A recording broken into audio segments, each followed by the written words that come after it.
Merhaba, yeni para kazanma yöntemi olan çeviri ile para kazanma videomuza hoş geldiniz.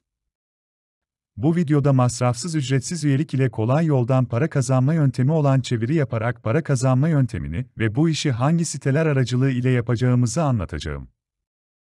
Kanalımıza abone olmayı, aklınıza takılan her türlü soruyu yorumlarda belirtmeyi ihmal etmeyin. Yabancı dil bilmek her çağda her zaman avantajlı bir durum olmaya devam etmektedir. Fazladan bir dil bilmek ve bunu başarıyla yansıtabilmek maddi kazanç elde etmeyi elde eden karlı bir durumdur. Globalleşen dünyada uluslararası ehemmiyet kazanmak isteyen birçok şirket çalışanlarından minimum 2 dil bilmelerini beklenmektedir. İngilizce, Fransızca veya Arapçanızın fazlaca iyi bulunduğunu düşünüyor ve çeviri yaparak para kazanmak istiyorsanız bunun için oldukça fazla seçenek mevcut.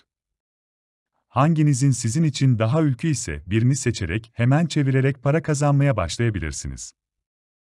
Ücretli çeviri yap. Günümüz koşulları talep eder, evinizden ister ofisinizden birkaç saat çeviri yaparak para kazanmanız için olanaklar tanır. Eğer yabancı dil seviyeniz yüksek değilse üzülmenize gerek yok, artık birçok tercüme programı eskisinde daha iyi çalışıyor. Var olan temel bilgilerinizi hatası veya eksiklikleri gidererek iyi kalitede de yazılar yetiştirebilirsiniz. Çeviri alanında oldukça seçenekler vardır. Size en uygununu seçerek tercüme yaparak para kazanmak oldukça kolay. Hukuki çeviri yap. Hukuk dünyasında da yabancı dile sıkça gereksinim duyulmaktadır. Birçok işveren kontrat ve işlemlerini bilhassa İngilizceye çevirmesi için personeller aramaktadır. İnternetten online olarak veya firmalarda tam zamanlı çalışabilirsiniz. Edebi çeviri yap. Edebi çeviriler geniş bir alanı temsil eder. Bir kitap, bir şiirde olabilir, sitelerde bilgilendirici yazılarda. Her türlü kabiliyetinize müsait bir iş bulabileceğiniz edebi çeviriler bilhassa serbest zamanlı çalışmak isteyen insanoğlu için ülkü.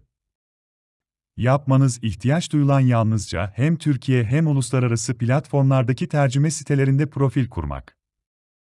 Akademik çeviri yap.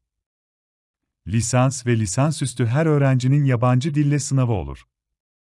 Birçok şahıs bir üst konuma sırf İngilizce yüzünden geçemez. Akademik becerilerinizi başka dillerle birleştireceğini biliyorsanız haftada birkaç iş ne olursa olsun bulabilirsiniz. Çeviri yaparak para kazanmak için özellikle öğrenci ortamlarında veya sitelere ilan vererek kişileri hizmetinizden haberdar edebilirsiniz.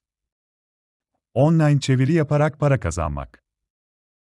Aralarında yurt dışı menşeli sitelerin birçoğunda tercüme yaparak ayda binlerce lira kazanan kişiler mevcut. Bunun için yapmanız gereken yalnızca tercüme sitelerine girip ücretsiz kayıt olmak ve online çeviri yapmak.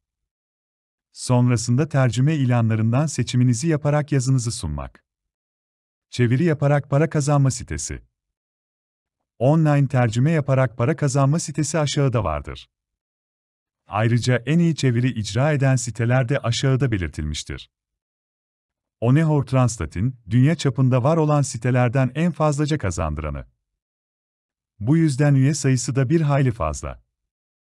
Biyonluk, Türkiye'de online çevirmenlik yapmak isteyenlerin sıkça tercih ettiği bir site. Bu, freelance çalışmak isteyenlere fazlaca sayıda çeviri imkanı sunmakta.